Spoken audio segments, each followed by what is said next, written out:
இன்றே டவுன்லோட் செய்து உங்கள் ஃபேவரட் ஷோக்களை என்ஜாய் பண்ணுங்க. அடி மேல அடி வச்ச அம்மிக்கல்ல மட்டும் இல்ல, ஆனை கூட நகர்ந்துடும். இந்த சம்மோ எம்மாத்திரம் சொல்லு. இல்ல அப்ப மாறிடுவான்னு சொல்லுதியா? மாத்திடுவாங்கன்னு சொல்லுதேங்கா. ஐயோ ஆத்தி, அவன் மட்டும் வீராவை கட்டிக்கிறேன்னு சொல்லிட்டான்னா அந்த சிவவால ஈன்னு இழிச்சுக்கிட்டு அவளை இந்த வீட்டுக்குள்ள கூட்டிட்டு வந்துருவான். இப்ப புரியுதா இதுல இருக்குது ஆபத்து என்னன்னு? இல்ல சௌந்தரம், இத பாரு, இத பத்தி நான் யோசிக்கவே இல்லல. இப்போ இந்த பிரச்சனைக்கு நீ என்ன தலை செய்ய போற? அதா ஐயாவுக்கு கம்ப்யூட்டர் மூளை என்னத்தையாவது இந்நேரத்துக்கு யோசிச்சு வச்சிருப்பாரு. கேளுங்க, இப்ப சொல்லுவாரு. அதுக்குதான் இப்ப நான் சிவபாலனை தேடுதேன். அவனை தேடி என்னலே ஆக போகுது? அங்க சுத்தி இங்க சுத்தி அந்த சம்மோ பையன் எங்க வந்து நிப்பான்? இந்த ஒத்த ஒட்டுக்கிட்ட தானே என் தங்கச்சியை கட்டுக்கேன்னு சொல்லுவானா இல்லையா? ஆமா. அந்த சம்மோ மனச நம்ம மாத்த முடியாதுக்கா. ஆனா இந்த ஒத்த ஒட்டு அப்பப்ப கோவப்பட்டாலும் அவன் லைட்டா முட்டாள் தான்க்கா. அவன் மனச நம்மளால கரைச்சிட முடியும். முக்கியமா நான் அவன் மனச கரைச்சிடுவேன். ஆஹா ஆஹா ஆஹா, ஐயோ அந்த சம்மு வெட்டி பைய அங்கிட்டு சுத்தி வந்தா நீ இப்படி ஒரு கேட்ட போட்டுறிய? அதா நான் சொன்னல.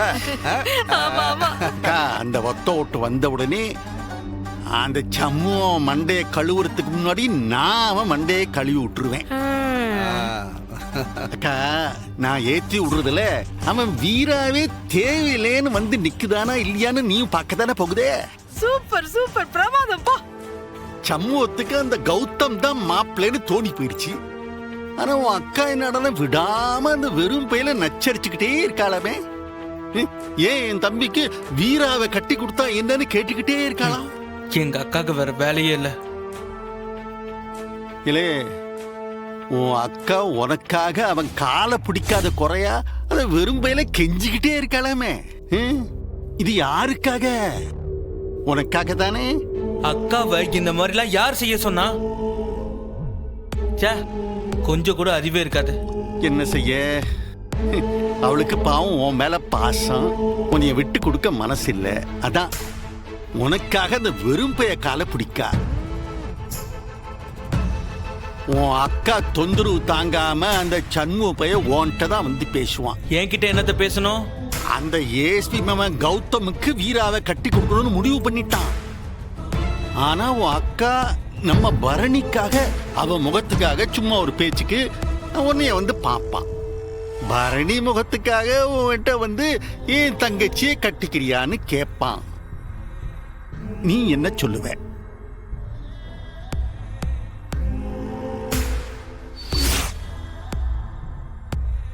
வரட்டும், பாத்துக்கலாம். அந்த வெறும்பைய சம்மும் உன் அம்மையும் உன் மைனியும் வீராவை பொண்ணு கேட்டு போனப்ப அவன் என்ன செஞ்சான்? செருப்பால அடிக்காத குறையா உன் அம்மைய அசிங்கப்படுத்தி அனுப்பிட்டான். கொஞ்சம் நல்லா யோசனை பண்ணி பாரு.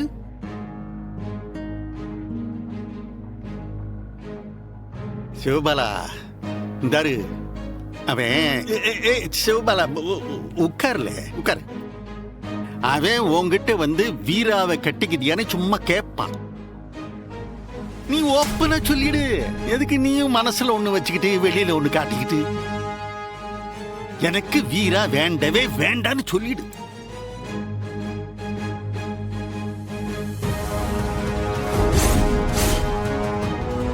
இதுக்குதான் இந்த அப்பா அப்படி பேசினாரா?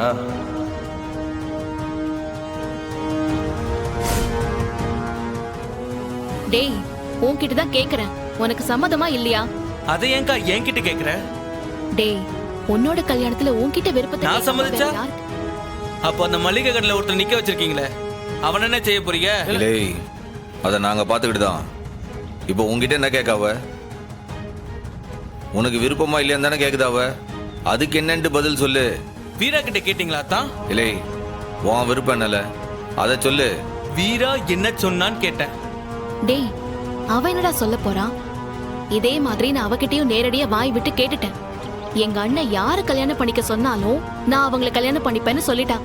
உண்மையாவே அத்தா மனசுல இருந்து என்கிட்ட வந்து கேட்டிருந்தா அது வேற விஷயம். ஒரு கம்பல்ஷனுக்காக என் விருப்பத்தை வந்து கேட்கறது எனக்கு பிடிக்கலக்கா. இல்ல சிவபாலா, சம்மும் பாட்டுக்கு ஏதோ ஒரு அத்தான் வீராவை யாருக்கு கட்டி கொடுக்கணும்னு ஆசைப்படுறாரோ அவனுக்கே கட்டி கொடுக்கட்டும் மாமா, எனக்கு வேண்டாம். டேய், இது கல்யாண விஷயம்டா. இதுல போய் நீ ஈகோ பார்க்கலாமா? சிவபாலா, நான் சொல்றது கொஞ்சம் கேளுச்சு. சாரிக்கா, நான் வரேன். என் மகன் சிவபாலனுக்கு தான் வீராவை கட்டி கொடுக்கணும்னு அந்த விரும்பையில சுத்தி சுத்தி அவன் மண்டைய குட்டிக்கிட்டே இருக்காங்க. சண்முகம் மனசு மாறிட மாட்டான்ல? அவன் மனசு மாறிட்டா நான் விட்டுருவேனா? என்ன சொல்றீங்க புரியலையே. மேடம், அவன் சிவபாலனுக்கு தான் வீராவை கட்டி கொடுக்கணும்னு முடிவு பண்ணிட்டான்னா என்ன செய்யணும்? நான் இப்ப என்ன செய்யணும்? நேர என் மகன் சிவபாலன்கிட்ட வரணும்.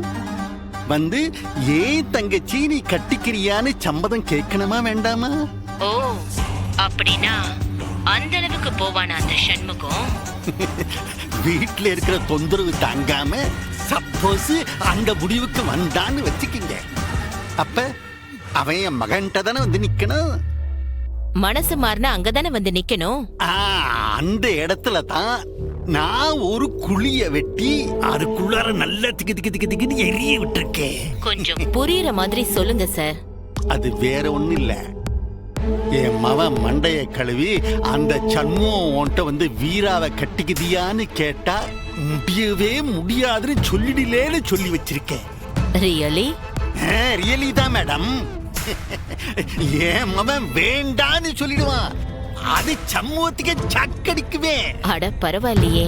இத பாருங்க மேடம், நம்ம கௌதம் தம்பி இருக்கார்ல, அவரு வீராவை கட்டிக்கணும்னா அந்த சமூகத்திட்ட மட்டும் இல்ல, அந்த ஒட்டுமொத்த பிக்காளி குடும்பத்தையே அவரு கவர் பண்ணி ஆகணும். அதுக்கு என்ன செய்யணும்னு சொல்றீங்க?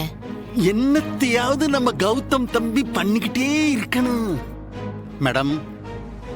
வீராவை கௌதம் தம்பி ரொம்ப ஆழமா டீப்பா லவ் பண்றாருன்னு திரும்ப திரும்ப அந்த சமூகத்துக்கு முன்னாடி நிரூபிச்சுக்கிட்டே இருக்கணும். புரியுது சார், என்ன செய்யலான்னு யோசிக்கிறேன். நீங்க என்ன வேணா செய்யுங்க, அது ரொம்ப சில்லித்தனமா இருந்தா கூட தப்பில்ல. ஏன்னா லவ் பண்றவங்க பாருங்க எப்ப பாரு சில்லித்தனமா தான் நடந்துப்பாங்க. என்னத்தையாவது செஞ்சு அந்த சமூகத்தையும் என் குடும்பத்தையும் இம்ப்ரெஸ் பண்ண சொல்லுங்க. நான் சொல்ல வேண்டியதை சொல்லிவிட்டேன், அப்படித்தேன். ஓகே சார், நல்ல ஐடியா கொடுத்திருக்கீங்க. இதுக்கு மேல நான் பாத்துக்கிறேன். Thank you sir.